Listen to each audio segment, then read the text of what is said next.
R বিভাগীয় কৰ্তৃপক্ষৰ আদেশ আমাৰ মানিবই লাগিব। আমাৰ ছাত্ৰ ছাত্ৰীৰ সংখ্যা 198। মই প্ৰধান শিক্ষক হওঁ। আমাৰ আগতে এবছৰমান আগতে এজন গৈছে আৰু দুজন গ'লে। আমাৰ এতিয়া অলপ অসুবিধা হ'ব। আমি বিভাগীয় কৰ্তৃপক্ষক আহ্বান জনাওঁ অতি সোনকালে যাতে আমাক শিক্ষক দুজন দিয়ে আৰু আমাৰ যি দুজন শিক্ষকে ট্ৰান্সফাৰ লৈ গ'ল সিহঁতৰ আমি দীৰ্ঘায়ু কামনা কৰোঁ আৰু সুস্বাস্থ্য কামনা কৰোঁ। তেখেতে যাতে তাত গৈ তেওঁৰ কৰ্মজীৱন ভালভাৱে অতিবাহিত কৰে। এইখিনিয়ে আৰু পিছতে আমাৰ বহু ক্ষতি হ'ব। আমাৰ ছাত্ৰ ছাত্ৰী মই আগতেই ক'লোঁ 198 আছে। আমাৰ এনে ক্লাছ ৱাইজ 5জন লাগেই। এজন আগতে বছৰমান আগতে এজন গৈছে আৰু দুজন গ'ল, টিউটৰো এজনো গ'ল, 4জন গ'ল। আমি এতিয়া 3জন আছোঁ। গতিকে আমাৰ খুবেই অসুবিধা হ'ব।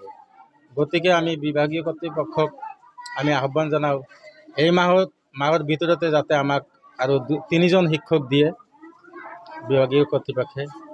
এইখিনি আহ্বান জনাই মই মোৰ ছুটি বক্তব্য ইয়াতে এই চেগতে আমি পৰিচালনা সমিতিৰ লগতে সকলোকে ধন্যবাদ জ্ঞাপন কৰিছোঁ। এইকাৰণে 2012 চনৰ 1 জুনত যেতিয়া যোগদান কৰিছিলোঁ সেই দিনাৰ পৰা এই বিগত সময়ছোৱাত ছাত্ৰ ছাত্ৰীৰ লগতে অভিভাৱকসকলো বৰ সচেতন।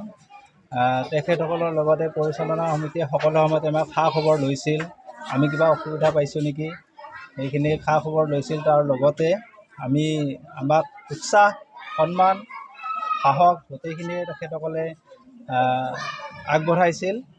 আৰু এই জাগতে ছাত্ৰ ছাত্ৰীসকলৰ বাবে এটাই বাৰ্তা দিব বিচাৰিছোঁ যে তেখেতসকলে যাতে ভৱিষ্যতে এজন সুনাগৰিক হৈ এই বিদ্যালয়খনৰ লগতে এই অঞ্চলৰ যাতে সুনাম কঢ়িয়াই আনিব পাৰে।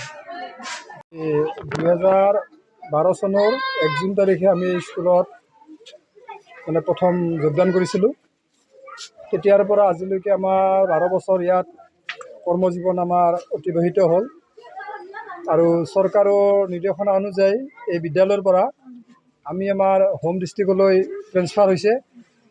এই বিগত 12টা বছৰে এই অঞ্চলৰ ৰাইজৰ লগত, ছাত্ৰ ছাত্ৰীৰ লগত, অভিভাৱকৰ লগত থাকি আমি যথেষ্ট আনন্দিত হৈছোঁ। কাৰণ কিয় এইখিনি অঞ্চলৰ ৰাইজ সঁচাই শিক্ষাৰ ক্ষেত্ৰত আগ্ৰহী। আমি প্ৰথম অৱস্থাত আহোঁতে আমাৰ ইয়াত 2জন শিক্ষক আছিলে। বহুত কষ্টৰে এই বিদ্যালয়খনত তেওঁলোকে ছাত্ৰ ছাত্ৰীক অধ্যয়ন পঢ়াইছিল। ছাত্ৰ ছাত্ৰীৰ সংখ্যা যথেষ্ট আছিল। এতিয়া আমি গোলাপ বৈশ্য আৰু মই এই স্কুলত যোগদান কৰাৰ পিছত আমি এক তৎপৰতাৰে এই বিদ্যালয়খনৰ শৈক্ষিক দিশটো গুণগত মানদণ্ড উন্নয়নৰ কাৰণে যথেষ্ট কষ্ট কৰিছিলোঁ। তাৰ লগতে পৰিচালনা সমিতি আৰু ৰাইজৰ যিটো সহযোগিতা সঁচাই মানিবলগীয়া। কাৰণ তেখেতসকলে সদায় আমাক উৎসাহ দিছিল বা আমাৰ লগত আছিল, সদায় ল'ৰা ছোৱালীৰ খবৰ লৈছিল বা ল'ৰা ছোৱালীবিলাকৰো আমি যথেষ্ট সঁহাৰি পাইছিলোঁ আৰু ল'ৰা ছোৱালীবিলাক বহু ক্ষেত্ৰত আগবাঢ়ি গৈছিল। আৰু ইয়াৰ লগত আমি হয়তো কেতিয়াবা দূৰ দূৰণিৰ পৰা অহাৰ কাৰণে কেতিয়াবা আমাৰ ক্ষতিও হৈছিল। কেতিয়াবা কৰ্তব্যত কেতিয়াবা কিছু পৰিমাণে আমি অৱহেলিত হ'ব লগা হৈছিল। তাৰ কাৰণে আমি ৰাইজৰ ওচৰত ক্ষমা বিচাৰিছোঁ। আমি দোৱা কৰিছোঁ যাতে ভৱিষ্যতে এই ছাত্ৰ ছাত্ৰীসকল দেশৰ সুনাগৰিক হ'ব পাৰে আৰু এই অঞ্চললৈ সুনাম কঢ়িয়াই আনিব পাৰে। এজন শিক্ষকৰ সফলতাৰ সেইখিনিতেই যেতিয়া ছাত্ৰ ছাত্ৰীৰ ভৱিষ্যত এজন সুনাগৰিক হৈ আহিব পাৰে। অৱগত যে আমি এই অঞ্চলৰ বাসী হিচাপে আৰু আমি এইখন বিদ্যালয়ৰ প্ৰাক্তন ছাত্ৰ হিচাপে আজি এই বিদ্যালয়খনত আহি যদিও ছাৰ দুজনৰ বিদায়ৰ কথা শুনি আমাৰ মনত আঘাত পাইছে, তথাপিও আমাৰ ভালো লাগিছে। যে ইমান দিন এটা যুগ তেওঁলোকে আমাক এই অঞ্চলক কৃতিত্ব দিলে, তেওঁলোকে ইমান কষ্ট সহকাৰে পঢ়ালে, কিন্তু সেই কষ্টৰ বিনিময়ত আজি তেওঁলোকে নিজৰ অঞ্চলত গৈ ভালদৰে পঢ়া শুনা কৰাব পাৰিব আৰু নিজেও পৰিয়ালৰ লগত থাকিব পাৰিব। এইখিনি আটাইতকৈ ভাল লাগিল।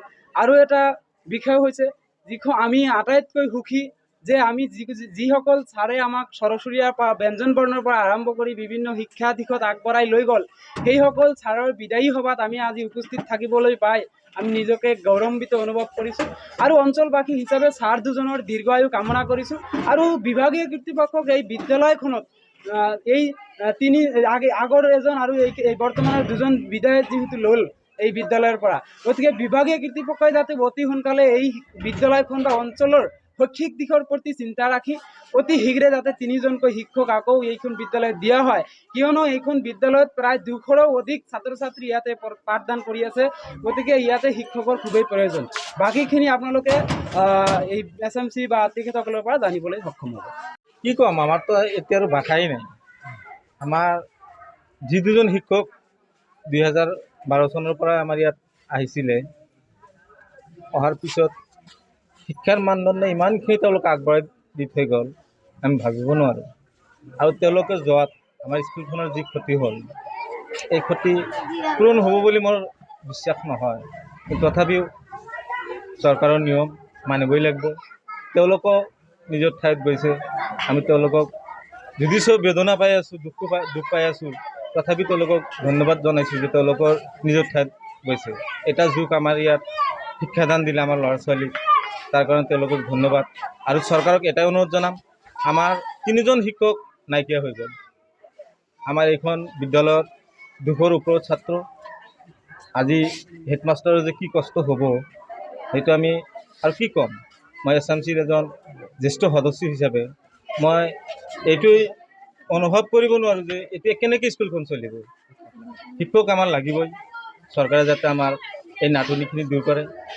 আমাৰ যেনেকুৱা শিক্ষক চৰকাৰে লৈ গ'ল, আমি বিচাৰিম যে ইয়াতকৈ আমাক ভাল শিক্ষক দিয়ক, ভাল নহ'লে ইয়াৰ নিচিনা শিক্ষক আমাক যাতে দিয়ে, এইখিনি আমি চৰকাৰক জনাব পাৰিম।